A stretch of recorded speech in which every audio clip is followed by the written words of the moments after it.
और बताओ तो कुछ मानते नहीं है। और इनके ये दोनों अवगुण 25,000 कर्मचारियों को लेकर के डूबेंगे। नमस्कार, आप देख रहे हैं जेएनएन न्यूज़। मैं राजेश्वर चौहान आज एक ऐसी शख्सियत से मिलवाना चाहता हूं आपको। आप पहले से जानते हैं, पहले से इसलिए जानते हैं कि दिल्ली सरकार के अधीन आने वाले बहुत सारे कर्मचारी, 4th क्लास कर्मचारियों से लेकर अलग अलग विभाग और खासकर एमसीडी के अधीन आने वाले सब कर्मचारी की लड़ाई वो सालों से लड़ रहे हैं। और ऐसी लड़ाई लड़ी कि अपनी नौकरी भी उन्होंने दांव पे लगा दी उन कर्मचारियों के लिए खासकर। जी हाँ, अब आप देख लीजिए कि कोई आज की टाइम में ऐसा कोई है जो कर्मचारियों के लिए अपनी नौकरी दांव पे लगा दे। उनका जीवन बहुत अच्छा चल रहा था, पदवी इंजीनियर। अब आप सोचिए, अच्छी खासी सैलरी थी, बहुत सारे बेनिफिट थे, पर उन्होंने दरकिनार सब कुछ कर दिया। बदले में क्या मिला, वही पूछने आया हूँ। हमारे साथ डीसी कपिल साहब हैं और नए नाम और नए पद के साथ हैं आज। ये मुलाकात इसलिए खास है, अब उनसे जानेंगे कि नया पद क्या है। कर्मचारियों की लड़ाई लड़ते लड़ते सफ़र बहुत लंबा रहा। डीसी कपिल साहब हैं हमारे साथ, आप पहचान रहे हैं, वही चेहरा है, बस थोड़ा सा मुरझा गया है, क्योंकि यकीन मानिए जो गरीबों के लिए काम करता है उस पर झुर्रियाँ आना लाजमी है। और लाजमी ये जो झुर्रियाँ आप देख रहे हैं, ये इनकी वजह से नहीं है, ये सरकार की देन है। सरकार की दी हुई झुर्रियाँ ऐसी होती है। डीसी साहब, बहुत बहुत स्वागत है आपका एक बार फिर से। और पहले तो बहुत बहुत बधाई। बधाई किस लिए दे रहा हूँ वही पूछना चाहता हूँ, ज़रा बता दीजिए मेरे दर्शकों को। बहुत बहुत शुक्रिया आपका। देखिए, बधाई क्यों दे रहे हो, सलवट पड़ गई है इसलिए दे रहे हो या क्या कारण है, अब ये तो आप जानो। मैं तो इसलिए देना चाहता हूँ कि एक नए पते के साथ मिल रहे हैं इस वक्त हमारे। मेरी मुलाकात नए पते के साथ हो रही है। 6 जनपद पर जो एनसीपी का कार्यालय है, जो हमारे राष्ट्रीय संस्थापक पार्टी के और राष्ट्रीय अध्यक्ष हैं, आदर और सम्मान के योग्य शरद चंद्र पवार साहब, आज ये उनकी कोठी से आज मैं इंटरव्यू दे रहा हूँ और यहीं पर मेरा कार्यालय है। मैं फिलहाल प्रदेश अध्यक्ष हूँ। दिल्ली की कमान अभी मेरे को दी गई है ताकि हम दिल्ली में कुछ अच्छा कर सकें। और हमने ये कमान इसलिए ली है कि जो आवाज़ हमारी दब करके रह जाया करती थी, उसको नई दिशा मिले, उसको एक राजनीतिक सोच मिले और उस आवाज़ को रोड की लड़ाई से निकाल करके हम पार्लियामेंट के दरवाजे तक ले जाएं, ताकि उन लोगों का भला हो सके जिनके लिए हम लंबे समय से आंदोलन करते रहे हैं। डीसी साहब, जिनसे आपका सामना है, क्योंकि आप खुद भुक्तभोगी रहे हैं, सरकार जिनकी चल रही है इस वक्त चारों तरफ, उन पर आरोप क्या है तो सभी जानते हैं कि पार्टी तोड़ने का पूरा श्रेय जाता है। आपके साथ भी वही हुआ, आपकी पार्टी के साथ और अनगिनत पार्टियों के साथ। ये लड़ाई कैसे लड़ी जाएगी, क्योंकि वो तो जैसे ही गठबंधन कोई बनता है ना, उसे तोड़ने का प्रयास शुरू कर देते हैं। देखिए, ये तो उनकी फितरत का पार्ट है और लोगों की कच्चाई का, लोगों की कमजोरी का लाभ वो लोग ले रहे हैं। उनका काम है ध्रुवीकरण करके एक वर्ग विशेष को गाली देकर दूसरे वर्ग को खुश करके उनको हिंदू हिंदू कह करके अपने साथ उनकी वोटों के ध्रुवीकरण की राजनीति करना और सत्ता में बने रहना, ये उनकी फितरत का पार्ट है। ठीक है, ये तो उनका काम है, उसको तो वो करते रहेंगे। मगर हमारा काम कुछ और है। हमारा काम है निजीकरण को रोकना, हमारा काम है ठेकेदारी प्रथा को रोकना, हमारा काम है जो विभागों के अंदर लाखों खाली वैकेंसियां पड़ी हुई हैं, उन वैकेंसियों को भरवाना, ताकि दिल्ली में एससी, एसटी और ओबीसी के लोगों को, विद्यार्थियों को, युवाओं को रोजगार मिल सके। उनकी अपनी लड़ाई है, हमारी अपनी लड़ाई है। और लड़ाई के जो कॉर्नर हैं, जो छोर हैं, वो दोनों अलग अलग हैं। बड़ा दुर्भाग्य का विषय है कि अभी रिसेंटली एक बहुत बड़ा आंदोलन, एक बहुत बड़ी परेशानी, एक बहुत बड़ी विपदा हमारे उस विभाग के अंदर आकर के ठहर रही है, जो दिल्ली का शान से कहने वाला ऐसा विभाग था, दिल्ली नगर निगम एमसीडी, जहां पर लगभग 60 से 65 हजार कर्मचारी हमारे काम करते हैं सफाई के रूप में।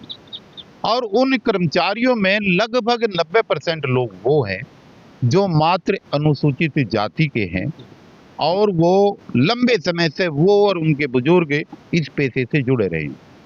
सुनियोजित षड्यंत्र के तहत सरकार इस इकलौते विभाग में ठेकेदारी प्रथा लागू करके उन लोगों को भगाना चाहती है, उन लोगों का रोजगार छीनना चाहती है जो लोग लंबे समय से इस रोजगार से, जिनके पास न जमीन है, न जायदाद है, न नौकरी है, न फिल्म इंडस्ट्री में है, ना वो कोई बड़े उद्योगपति है, सिर्फ उनके पास एक ही काम था, उनके बुजुर्गों ने भी वही किया, वही आज कर रहे हैं। उन्हीं की उम्मीद आगे बच्चों के लिए करते हैं कि किसी तरीके से उनको इस नौकरी में बने रहना दिया जाए। अब आपने जिक्र किया, मैं वहीं आना चाह रहा था।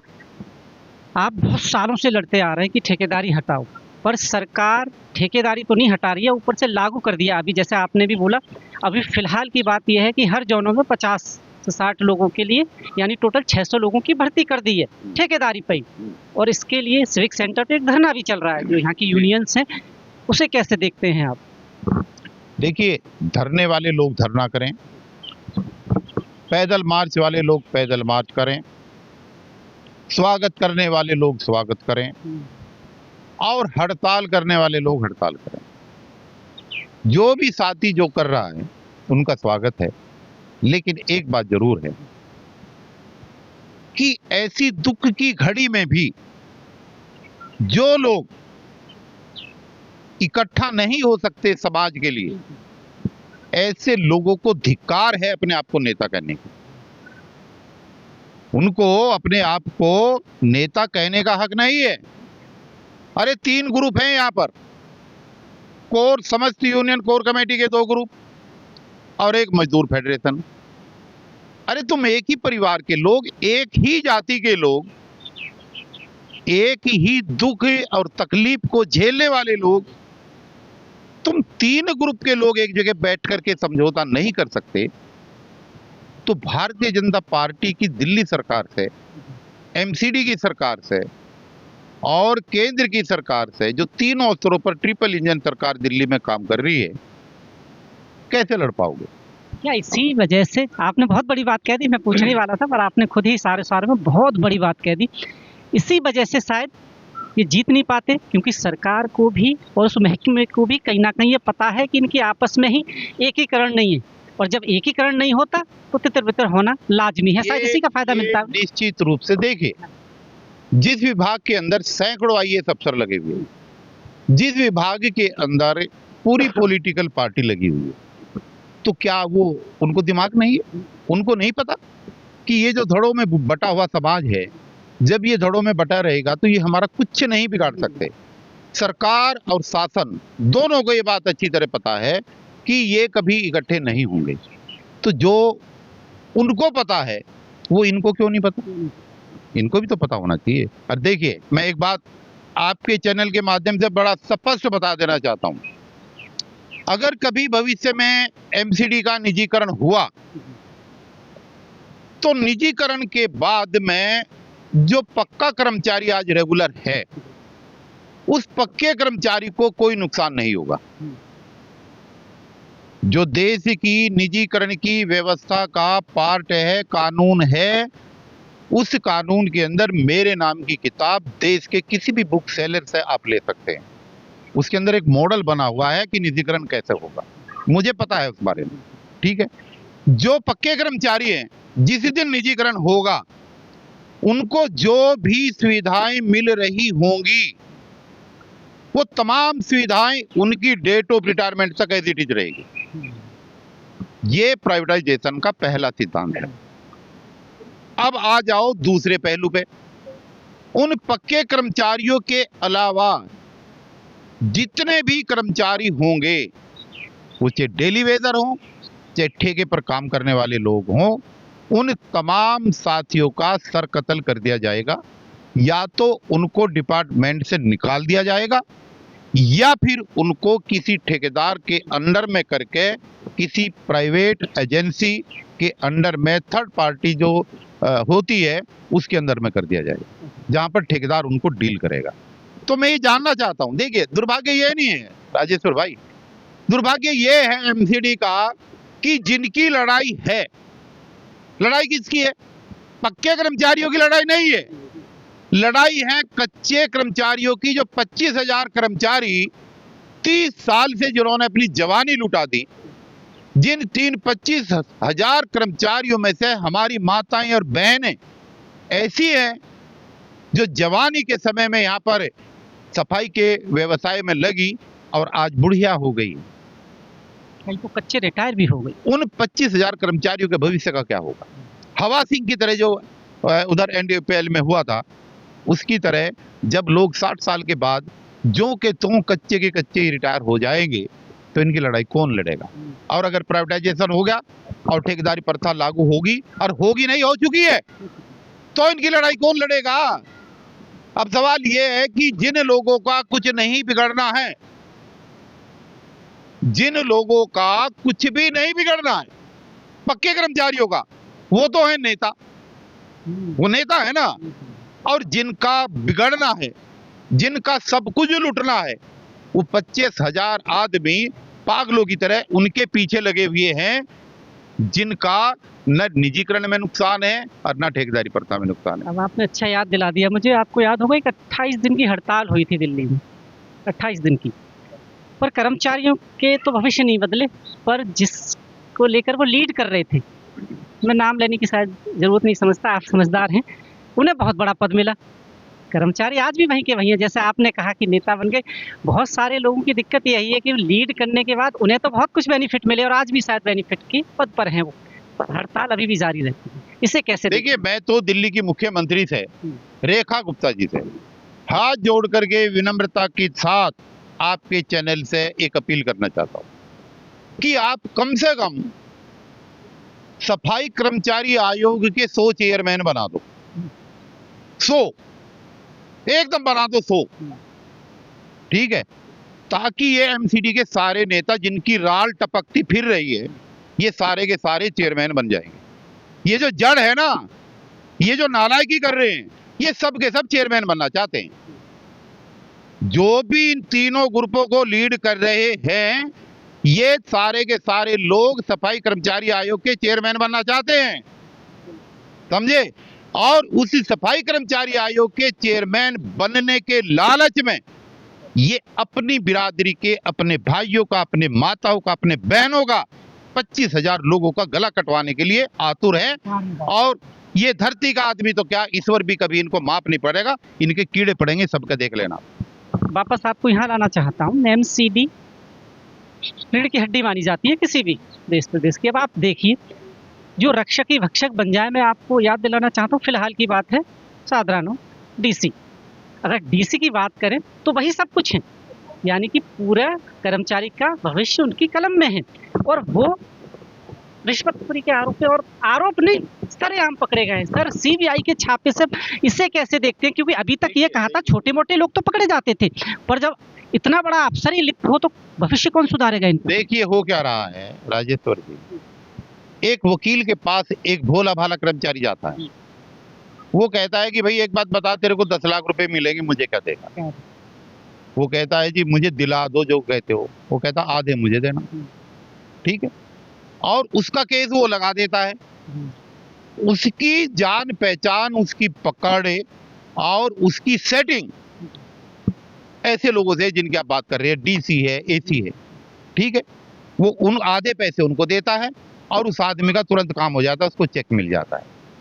अब ये देखिए कि अगर वकील के माध्यम से डाला गया केस, अगर उसमें आपका टर्मिनल बेनिफिट मिल रहा है और उसके माध्यम से अगर लोग पक्के हो रहे हैं, तो इसका मतलब प्रशासन से लेकर सरकार के लेकर के और कर्मचारियों, अधिकारियों और नेताओं तक सब की इनकी कुंडी बिली हुई है।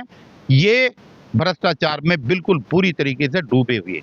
इनके पास आज तक पूरी दिल्ली में सीनियरिटी लिस्ट क्यों नहीं है? अभी तक नहीं आई। कई बार मैं इंटरव्यू कर चुका हूँ। भाई सीनियरिटी लिस्ट नहीं होगी, अगर 100 कर्मचारी पक्के होंगे तो कौन से होंगे? होता यह है कि जिनको होना है उनको तो पता भी नहीं लगता। और इन ठगों ने जिनकी फाइलें पकड़ी हुई होती है और 2-2, 4-4 लाख रुपए होते ले रखे होते हैं, वो तुरंत हो जाते हैं। और ऐसा मामला मैं एक और लाना चाहता हूँ आपके सामने। 1-1.5 साल पहले साधारण नॉर्थ की बात कर रहा हूँ, जहाँ पर ये साहब डीसी थे, वहाँ पर आप देखिए लेटर मिले हुए इशू हैं कंफर्म पक्की नौकरी के, पर पोस्टिंग नहीं है, ना वो कच्चों में ना पक्कों में, मतलब पोस्टिंग उनको नहीं मिल पा रही है। मिलेगी भी कैसे जब ऊपर ऐसे अधिकारी बैठे थे? कहीं ना कहीं आपने सीधा बोल दिया कि जो पैसे दे रहा है उसको शायद पोस्टिंग भी मिल रही या है। सब कुछ हो रहा। हो रहा है। देखिए, इस भ्रष्टाचार से निपटने का एक ही है कि इसके अंदर पारदर्शिता लाई जाए, कर्मचारियों के अंदर एक मैसेज दिया जाए कि आपको किसी भी काम के लिए 1 रुपया किसी को देने की जरूरत नहीं है, और आपका जो प्रमोशन है, आपका जो रेगुलाइजेशन है, आपके जो टर्मिनल बेनिफिट मिलने हैं, वो बिल्कुल सीनियरिटी के आधार पर मिलेंगे। वो तब मिलेंगे जब आपके पास सीनियरिटी लिस्ट होगी। सीनियरिटी लिस्ट आज मैनेजमेंट इसलिए नहीं बनाया क्योंकि वो भी अपने लोगों को बीच बीच में घुसेड़ते हैं। जैसे डीसीए पकड़ा गया, ये जो पैसे लेते हैं मन चाहे लोगों से और पिक एंड चूज के आधार पर जो ये रेगुलाइज करते हैं, तो इनका काम वो धंधा रुक जाएगा और ठेकेदारों की इनकी नेताओं की, एमसीडी के नेताओं की दुकानें बंद हो जाएंगी, जो सुबह से शाम तक यही देखते हैं कि किससे कितना लेना है, उसके बर्तन बिकवा देते हैं, लेकिन पैसे लेकर के तब उसका काम होता है। और बहुत सारे नेता तो ऐसे हैं जो छुपते फिर रहे हैं और लोग उनसे पैसे मांगते मांगते उनके पीछे घूम रहे। ये लोग कभी भी इन 25,000 कच्चे कर्मचारियों का भला नहीं कर सकते। कच्चे कर्मचारी एमसीडी के अंदर जो काम कर रहे हैं, मेरी उनसे हाथ जोड़ करके प्रार्थना है, अगर वो मेरी आवाज को सुन रहे हैं तो भगवान बुद्ध ने कहा कि अपना दीपक खुद बनो, आपको अपनी लड़ाई खुद लड़नी पड़ेगी। आइएगा हमारे साथ, ठेकेदारी हटाओ राष्ट्रीय संयुक्त मोर्चा धरना परना हड़ताल पड़ताल सबको देखने के बाद आने वाली 1 तारीख को अंतर्राष्ट्रीय मजदूर दिवस मनाएगा और इन सारे नेताओं को आह्वान करेंगे कि आप आओ। अगर आप आओगे अच्छा लगेगा, यूनिटी बनेगी, और नहीं तो हमारे अंदर वो ताकत है कि हम सरकार को झुकाना जानते हैं। एक बार नहीं 4-4 बार हमने सरकार को झुकाया है और एमसीडी में भी हम सरकार को झुकाएंगे। किसी भी सूरत में ना तो ठेकेदारी प्रथा लागू होने देंगे और ना ये धांधलेबाजी और भ्रष्टाचारबाजी चलने देंगे जो पिक एंड चूज के आधार पर लोगों को प्रमोट कराया जाता है। सबको पक्का कराएंगे, ये हमारा वादा है। लेकिन ये तब संभव हो पाएगा जब कच्चे कर्मचारी इनको देख करके और इनको पहचान करके हमारे पास आने का काम करेंगे। देखिए, आप एक डॉक्टर के पास जाते हैं, आप बीमार हैं और डॉक्टर की दवाई आप 1 साल तक खाते हैं, ठीक है, आराम नहीं हो रहा, फिर आप दूसरे डॉक्टर के पास चले जाते हो, उसकी भी पहले खा चुके हो तब भी नहीं आराम हो रहा और आपको खाते खाते 30 साल हो गए। तो ये तो मूर्खता है, ये मूर्खता है कि आप डॉक्टर ना बदलो। अरे इन डॉक्टरों को बदलो जो 30 साल से देख रहे हो, ये इनकी दवाई काम नहीं आ रही, लात मारो इनको। आओ झंडे के नीचे जहां समानता का अधिकार मिले, आओ झंडे के नीचे जहां पर बाबा साहब की आइडियोलॉजी से काम हो, आओ झंडे के ऊपर जहां भगवान बुद्ध और महात्मा ज्योतिबा फुले की समानता का अधिकार हो। हम लड़ेंगे उस लड़ाई को। हमने जब जब भी जो लड़ाई लड़ी है देश के अंदर, हर लड़ाई को जीता है। और मैं चैलेंज कर रहा हूं आज कि ठेकेदारी हटाओ राष्ट्रीय संयुक्त मोर्चा अपने 25,000 कच्चे कर्मचारियों को इस भ्रष्टाचार के चंगुल से और इन नेताओं के चंगुल से बाहर निकालेगा और उनको न्याय दिलाएगा, और न्याय भी बिना 1 रुपया लिए दिलाएंगे। ये मेरा वादा है आपके माध्यम से। आप इनको बताइएगा ये बात हमारे। चलते आखिरी सवाल, आपकी पार्टी एनसीपी आने वाले 2027 में नगर निगम के पूरी 250 वार्डों पे चुनाव लड़ेगी या कुछ पर्टिकुलर जो वार्ड है वहीं लड़ेगी? देखिए, पार्टी क्या करेगी क्या नहीं करेगा ये अलग विषय है, और पार्टी को ज्वाइन करने से पहले मैंने उनको बहुत अच्छी तरीके से बता दिया था कि मेरा पसंदीदा जो टॉपिक है वो ठेकेदारी प्रथा है, इस पे मैं काम करूंगा और इससे काम करने से मुझे कोई नहीं रोक सकता। इसलिए मेरा समाज ही अगर दुख में रहेगा तो पार्टी का एमएलए या एमपी बन के मैं क्या करूंगा भाई? मेरे जैसे पता नहीं कितने एमएलए एमपी बन रहे हैं, लेकिन वो गुलाम है ना, मैं गुलाम था ना मैं गुलाम रहूंगा। और पार्टी अगर मेरी मदद करेगी, अगर मेरे ठेकेदारी प्रथा को हटाने की आवाज को आने वाले सत्र में अगर वहां पर हंगामा करके इस आवाज को उठवाएगी और मेरा साथ देगी, तो निश्चित रूप से 2027 के निगम के चुनाव में पार्टी के लिए दिन रात एक करेंगे हम और उसको जितवाने का काम करेंगे। बाकी मेरी प्राथमिकता ठेकेदारी हटाओ आंदोलन से है और मैं इसको करके रहूंगा। ये एमसीडी के लोग, मैं उनसे हाथ जोड़ करके प्रार्थना करता हूं, आप सम्मानित हैं, आप बहुत बड़ी संख्या में हैं, आप बहुत कुछ जानते हो, लेकिन 2 अवगुण आपके अंदर हैं। इन 2 अवगुण आपके पिछले 10 साल से दूर नहीं हो रहे। जो मैं कह रहा हूं, पहला तो ये कि कुछ जानते नहीं है, और बताओ तो कुछ मानते नहीं है। और इनके ये दोनों अवगुण 25,000 कर्मचारियों को लेकर के डूबेंगे, ये मैं आज डिक्लेयर कर रहा हूं। और ये इनकी गुंडागर्दी में चलने नहीं दूंगा। कोई चेयरमैन बने या ना बने, हमारा मतलब नहीं है। तुम्हें चेयरमैन बनना है, पार्टी की कोर्स पे जाकर के बनो, यहाँ से नौकरी छोड़ो और वापस। एक बात बताओ, अरे जो लोग रिटायर हो गए वो भी यहीं पर रहे, ऐसी की तैसी करे, क्या मतलब हुआ भाई तुम्हारा? जब तुम थे जब नहीं कुछ करा पाए, रिटायर होने के बाद में भी युवाओं को मौका नहीं दे रहे। ये गुंडागर्दी हो रही है और इस गुंडागर्दी के लिए 1 महीना दे दिया हमने इनको। पूरा अप्रैल तुम्हारा, गुंडे लोगों का पूरा 1 अप्रैल, सारे गुंडे, क्या सब दिखाऊं, गुंडे तक सारे इकट्ठे हो जाओ और अप्रैल के महीने में कुछ करके दिखाओ, नहीं तो 1 अप्रैल को भगा भगा करके जनता मारेगी, ऐसा माहौल पैदा कर देंगे। देख लीजिए, जब सालों की भावनाएं उमड़ती हैं तो कहीं ना कहीं शब्दावली भी थोड़ी सी ऊपर नीचे हो जाती है, और ये स्वाभाविक है। कहते हैं ना कि आदमी रात को अक्सर अंग्रेजी बोलता है, और क्यों बोलता है मुझे बताने की ज़रूरत नहीं है। यही हाल है। पीड़ा इतनी बड़ी है एमसीडी की, क्योंकि मैं भी जानता हूँ, आपको दिखाता रहता हूँ। अब सोचिए कि जिनके अधीन, यानी डीसी की बात कर रहा हूँ, जो सर्वे सर्वा हैं, उनके पास वो कलम दिया सरकार ने कि जो एम्प्लॉई हैं 4th क्लास के, इनका भविष्य आप इससे लिख सकते हो, पर वो क्या लिखने लगे? खुद का भविष्य। कैसे होगा उद्धार? क्या ये यूनियंस के जो नेता हैं कहीं ना कहीं वही सरकार को शह देते हैं? सीधी बात है, शह इस बात की कि एकीकरण की कमी है उनमें। और यकीन मानिए, सरकार कौन सी है यहाँ पर सब जानते हैं, वो इसका फ़ायदा उठाना भी जानती है और उठा भी रही है। आसान नहीं है इस चीज़ को हटाना, यानी ठेकेदारी को हटाना। कहाँ कहाँ से हटाओगे? मंत्रालय से लेके कौन सा डिपार्टमेंट गिनाऊं मैं आपको? हर जगह ठेकेदारी है। सरकारी नौकरी खत्म कर दी इन्होंने, क्योंकि बेनिफिट देने पड़ते थे। क्या वाकई एक समुदाय विशेष के लिए ये गुलामी का पहला चरण है क्या सरकार का, कि इनको ऐसी हालत कर दो कि विकास की रफ्तार के बारे में बात नहीं कर पाए, उलझे रहे पूरी जिंदगी, रोटी कपड़ा और मकान। शायद यही स्थिति है। अब देखना ये होगा कि क्या होगा, कहाँ जाएगा। आप देख रहे हैं JNN न्यूज़। बहुत बहुत धन्यवाद।